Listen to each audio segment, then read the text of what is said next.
Back in Season 1, Episode 9, I covered the basics of playing digitally. These were the basic tabletops, some equipment you might want to use, and the general philosophy of how the game changes when you take it online. Today's episode goes beyond that. It's about using the virtual tabletop as a visual medium, and how we are taking advantage of that new source of information, that additional sense at work, sight, and how we can integrate it into the imagination. So if you ask which virtual tabletop is best, it's not about bells and whistles. It's about tone. It's a vessel for your story.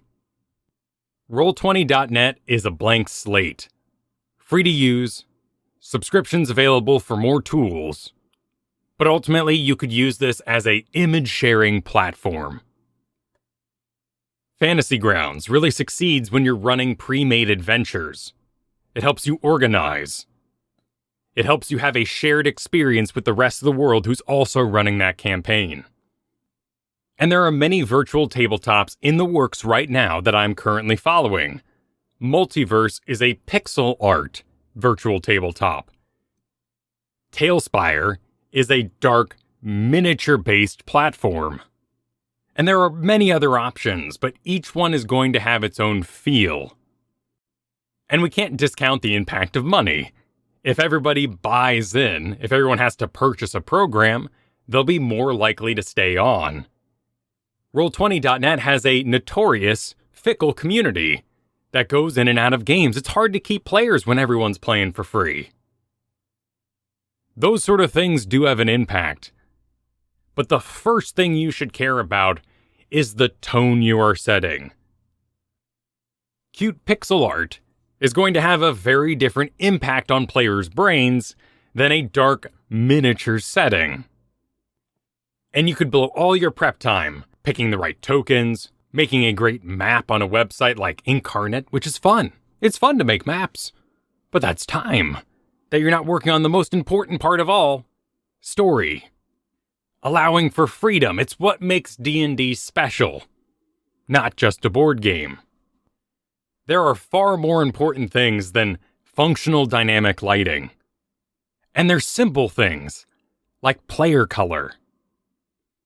When your players log into Roll20, their name will be at the bottom, with a color off to the right. Getting your players to choose their character's color is so important because it defines how we interact with that player. When we see that player using a measuring tool, when their digital dice clatter across the screen, that color defines them. It becomes way more important than it ever was before. And when my players sit down for a digital game, well, the first thing we do is go to the cog and turn on Enable 3D Dice, automatically roll 3D dice, and go down to game settings, player video avatar size, and names only, because those things are taking up too much room. But after that, you choose your player color. Next, you teach them about Z. And while highlighting currently selecting a token, Z grays out the background and zooms in on the art, making it the focus of the screen. You're not just hosting a game. You're directing a movie, an interactive movie, but a movie all the same. So next you're going to teach your players that if they hold down the left key, they create a ripple, a ping, on the map, so everyone knows where they're looking, what they're talking about. If you as the game master hold down the shift key while left pinging, every player's screen is forced over to your ping. You just moved the camera. You forced the audience to look at what you wanted them to. That is so powerful in a visual medium. And combined with the Z, we have a dramatic pan and zoom for your players. But here's the hard part. That is not a replacement for your descriptions. You might have a rocking tile set and the perfect token, but with our pan and zoom, we still need to describe the knight who just kicked in the door in full. We are leading through example by being focused and descriptive, even though things could be reduced down to simple moves and attacks now that we're online. And these camera shots, these movie tropes, are the perfect way to set up your scenes. A bridge shot allows us to picture travel. In a bad student film, this is where you have to watch a car drive for way too long at the beginning of the movie.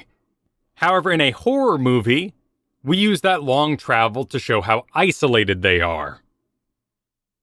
In Indiana Jones, our bridge shot is when we see the plane faded out in the background as we fly over the map with the red line being drawn. With the map you made, you can do this.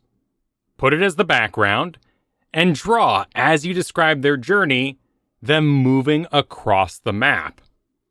Now, there is a quirk here with Roll20 in that until you finish drawing a line, it will not appear to your players. So you do this in little dash increments, and every time you stop, you describe a little bit of something they may have seen as they pass that forest or move through that village. You could put up a picture of the cart they're traveling in. Add a sound to the jukebox of a cart moving across cobblestone. That would be a reference image or reference sound, which is very easy to use. You do not need the perfect picture of a cart moving through the exact spooky woods. Your players' imaginations grab onto the cart and insert it into their own mental picture. Our brains look for relationships in the pictures we see. It helps us understand what that object is and how it's being used. And when it comes to reference images, objects, people, animals that are presented in a static way, our brains can take advantage of something I'm going to call mind graphics. Have you ever seen the making of the Star Wars prequels?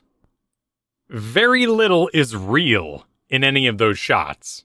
Maybe a chair, maybe the speeder they're currently sitting in. The rest of it, all added with computers later on. So let's say you want to run an encounter with a manticore. So you go online and you look up pictures of manticores.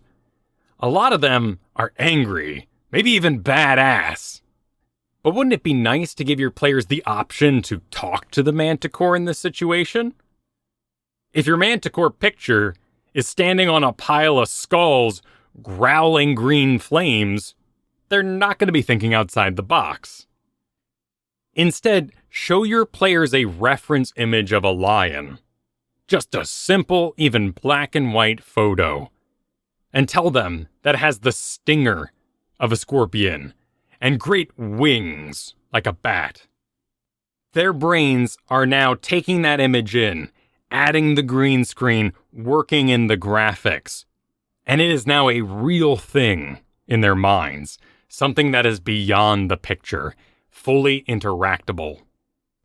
And I definitely suggest you take real-world images and then apply the mental graphics on top of them. If you want to create a mystical sword, show a picture of a normal real-world sword and then describe the graphics on top of it. Describe how it's different than the image. And this is also going to cut down on your prep time dramatically. You want a spooky, rundown castle that's currently on fire? That might be a little bit hard to find. But finding a modern picture of a castle is quite easy. You put that up without applying mental graphics to it, players are going to be like, well, there's a car in front. I see a hose and a sprinkler system. With mind graphics, we're asking the players to absorb that image and make it available in our imaginations. But it can be very difficult to avoid relationships with images. A picture of a sword on a table is very different than a sword in a museum glass box, or even a sword being held. The first example is an everyday object, the second one has a mystical quality to it, and the third is a tool currently being wielded. But the number one time-saving trick here, and the one that will force you to make good descriptions, is to take a real-life image and describe how what they're seeing is different. Add that asset to their minds. Now, relationships get really important when we get to establishing shots. Our bridge shot was our travel. We have now made it on location, and we're going to show our players a picture of where they've arrived. The dungeon entrance, outside of the city, The castle. Picking a gateway to the castle, shot from below looking up, is going to give us a very different mental feeling than picking a picture of a castle shot from the air. One is very imposing and powerful, while the other one is more of a strategic view of the area we're entering. This is where we can start adding not only mental graphics, but mental photoshopping. Showing our players a picture of that imposing gate, plus an ancient forest, allows their brains to mix the two ideas and create them as one. And we use this idea again when we make our characters. A real-life visual face can be accompanied by a suit of armor. The players can impose that face into the armor. Armor and clothes imagery tell us a lot about a character. But if you Google female druid, you're gonna get a lot of bare legs. Very restricting images. Instead, why don't we find a female face we like, something that is wise? Accompany it with the leather armor and a reference picture of a bear. Mental Photoshop is going to mix those three images together and create something that works for your world. Not something that was sexy on a Magic the Gathering card. Unless you want your world to be sexy, you can do that too. It can be a sexy world. In film, this is known as a cowboy shot. We see a close-up of the face, we can reference emotion, the state of this being, and then for reference, we see what's on their hip. Is it a sword? Is it currently in their hand? What are they wielding? What are they capable of? And there's one more thing you can do that is extremely simple to mess with players' brains. It's called the Dutch tilt. It's basically when anything you're looking at in a film is slightly sideways, tilted. A normal table with stuff upon it is now a little bit askew, but the stuff on the table hasn't moved. I'm unnerved. Your brain knows something otherworldly is going on. This was pioneered in old movies like Frankenstein. Just grabbing an image and tilting it ever so slightly gives it that otherworldly quality. Changes the relationship your players' brains have with the image. This advice is about avoiding a creative rut on both sides. For your players, the rut that they can't do anything that isn't on the board. And for the DM, avoiding being restricted in your story by the fantasy art that is available to you. It's your world, make it your own. You don't have to be an amazing artist to have amazing art for your campaign. In all of this, the page toolbar is your friend. Reference images and characters built to tell your story. And all of this moves towards that climax where you know where the players are going to end up, and that's where you put in the work of the tile set and the miniatures. Everything else should be rather free form, because that's what makes D&D amazing. There are so many ways to play digitally. There are so many wonderful websites out there, but the philosophy is going to make a good game. Let me know what your favorite way to play online is.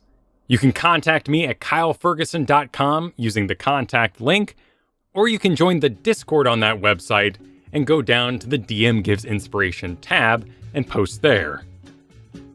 Music was by Brian Griffith. You can support shows like this over at patreon.com/KyleFergusson. I'll see you next week.